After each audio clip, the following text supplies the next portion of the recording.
Muy buenos días nuevamente con ustedes allá en cualquier parte del mundo donde se encuentren. Pónganse cómodos porque ahora venimos con el video número 14 y el día de hoy, la fecha es el 5 de mayo, el 21 de mayo del 2020.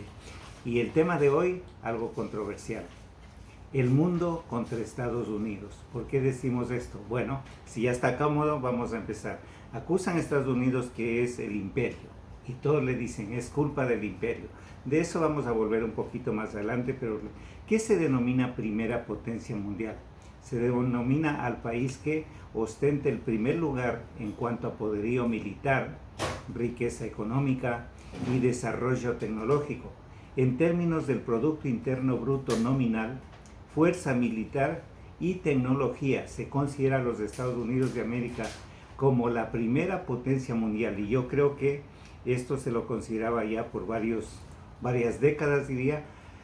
Pero si hablamos de imperio tendríamos que remontarnos un poquito a la historia. No voy a desarrollar el tema con cada imperio, solo voy a mencionar los imperios que hemos tenido en el pasado. Por ejemplo, el imperio arcaico, que eso sucedió del año 2334 antes de Cristo. Vino el imperio egipcio, después del imperio asirio, imperio babilónico, imperio persa, imperio griego o imperio macedonio, imperio Han, imperio romano, y eso se repite más adelante también en la historia. Eso, inclusive el imperio romano estuvo en tiempo de Jesucristo cuando estuvo en la tierra. Imperio sasánida, califato omeya, imperio franco o imperio carolingio, imperio bizantino o imperio romano de Oriente, imperio mongol, imperio Ming, esto ya estamos en el siglo XV, imperio turco o imperio romano, imperio español, también nos acordamos de ellos, más reciente, imperio francés, y esto en tiempo de Napoleón Bonaparte como líder, imperio británico, también nos recordamos ya, la historia nos lo dice en las escuelas inclusive, el imperio alemán, Alemania nazi, Unión Soviética y Estados Unidos. Y cuando estamos hablando de Unión Soviética y Estados Unidos después de la Segunda Guerra Mundial, inclusive nos acordamos de la famosa Guerra Fría, que al final se caería, digamos, en tiempo que tuvieron que ver tres personas muy importantes en la historia del manejo del mundo en esta década de los 80, que fueron Papa Juan Pablo II, Mikhail Gorbachev de Rusia y Ronald Reagan. Los tres hicieron que se caiga el muro de Berlín y es lo que se llama la famosa perestroika, se cayó. Pero después de ello viene lo que se llama la hipótesis de la tripolaridad actual. ¿Quiénes son? Pero antes de venir aquí vamos a hablar de lo siguiente.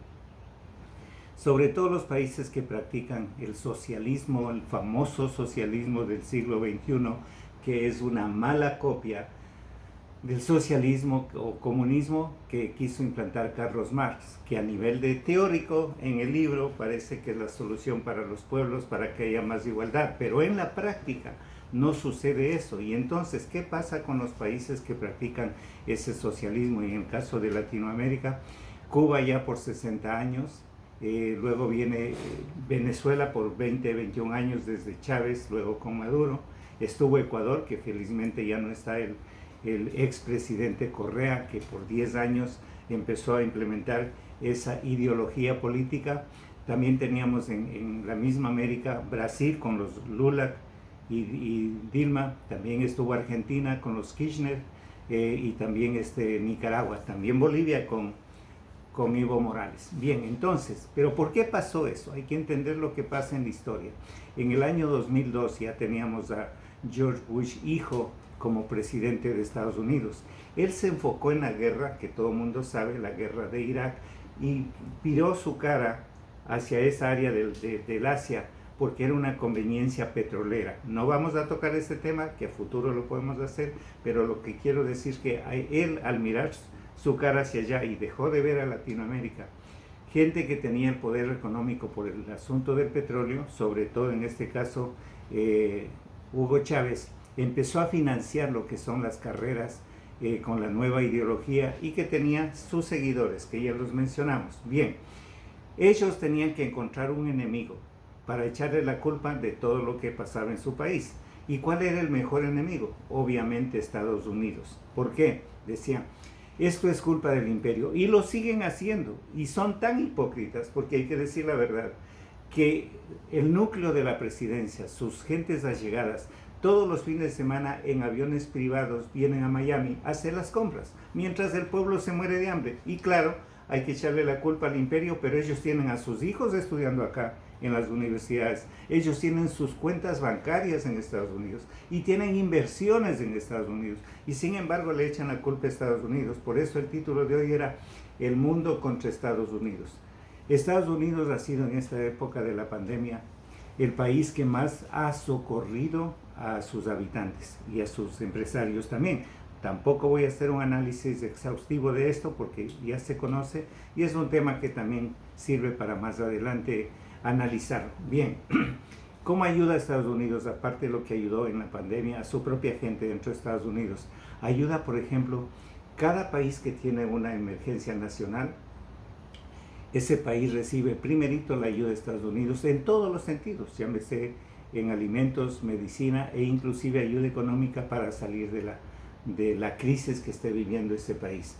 Pero lo más importante que a mí me parece que es la ayuda grande que este país brinda es de las famosas remesas. La gente desconoce, pero cada año a través de las remesas, el envío de dinero de la gente que vive acá en Estados Unidos, que son la diáspora de los 200 países de afuera, toda Latinoamérica, el Asia, Europa, Australia, todos los continentes, gente que vive acá envía dinero a sus familiares. Y sorpréndase, en algunos países las remesas desde el primer ingreso de dinero para el país, y eso viene de Estados Unidos, y eso contamos lo que sí se puede contabilizar a través de los envíos electrónicos, a través de los bancos. Pero aparte de eso está que más de 30 millones de personas que viven en este país por lo menos van una vez al año o cada 2 años a su propio país y llevando una similar cantidad de dinero en su bolsillo para poder gastar en sus países y hacer inversiones. Entonces, si usted suma todo esto, estamos pasando de más de 225 mil millones que Estados Unidos apoya a todos los demás países. Quiere decir que Estados Unidos es el que soporta económicamente al mundo. Pero si hablamos un poquito a nivel de lo que es geopolítica, tenemos que decir también que la hipótesis de tripolaridad actual es cierta. Por ejemplo, actualmente, de acuerdo con varios analistas, cuando se considera el conjunto del sistema internacional, puede reconocerse la existencia de 3 grandes potencias globales con capacidad militar de actuación global, importante poderío económico y capacidad nuclear significativa. Y ellos son Estados Unidos, Rusia y la República Popular China. Según Michael Clare, el nuevo origen tripolar a nivel global rompe con el paradigma de la Guerra Fría. La Guerra Fría fue entre Estados Unidos y la Unión Soviética, que ahora son más de 30 países que se separaron y que tomaron su determinación de ser un país independiente, siendo Rusia la líder. Dice, ¿por qué las 3 potencias pueden cooperar para hacer valer sus respectivas esferas de influencia, aunque como posible riesgo señala el de la militarización, que no creo personalmente que se llegue a ello, aunque la militarización es una industria que deja dividendos económicos a estas 3 potencias. Bueno, Rusia y China han aumentado su cooperación militar y económica en los últimos años, buscando su espacio de cooperación y alianzas regionales. Esto, a juicio de analistas como Alfredo Jalif, se debe a la intención de promover un frente estabilizador que se contraponga a Estados Unidos para pasar de la hegemonía estadounidense a un sistema multipolar o de equilibrio de poderes, específicamente tripolar. Este sería el realineamiento geopolítico de las superpotencias más importantes desde el acercamiento de Nixon a China en los años 70. Bueno, varios analistas argumentan que el ex asesor de seguridad nacional de la Casa Blanca, Zbigniew Brzezinski, era partidario del orden tripolar con Estados Unidos, Rusia y China como solución a las amenazas del caos global que algunos suponen como consecuencia del declive de la hegemonía de Estados Unidos. Los 3 principales poderes dominantes pueden que de esta forma cooperen para lograr la estabilidad global. Yo diría que más bien ahí no se da estabilidad global, a no ser que sí colaboren efectivamente según esta visión. Estados Unidos ya no tiene las condiciones que tuvo antes de imponer fácilmente su unilateralismo mundial. Todos los organismos surgidos de la Segunda Guerra Mundial están en una encrucijada por los nuevos centros de poder y Estados Unidos puede tener resistencia a aceptar este nuevo orden tripolar. Bueno, les comento, ¿por cuánto tiempo más durará la hegemonía de Estados Unidos? Yo diría que todavía tenemos varias décadas. El tema militar, y hay que entender también esto, Estados Unidos viene a ser el fiscal del mundo, que mucha gente dice, ¿por qué? Estados Unidos no tiene la solvencia moral de poder ser el fiscal del mundo, pero la pregunta que yo hago es, si no es Estados Unidos, ¿quién? ¿China? ¿Se atreverían a tener como fiscal del mundo a China? ¿O Rusia? Yo les diría que no, ¿por qué? Los principios morales como se administra Estados Unidos son diferentes de los chinos. ¿Recuerdan el tema de la pandemia? ¿De dónde vino ese virus?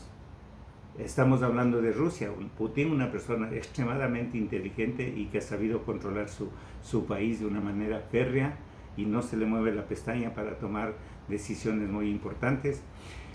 Pero no hay democracia. En China tampoco hay democracia. En Estados Unidos sí hay democracia.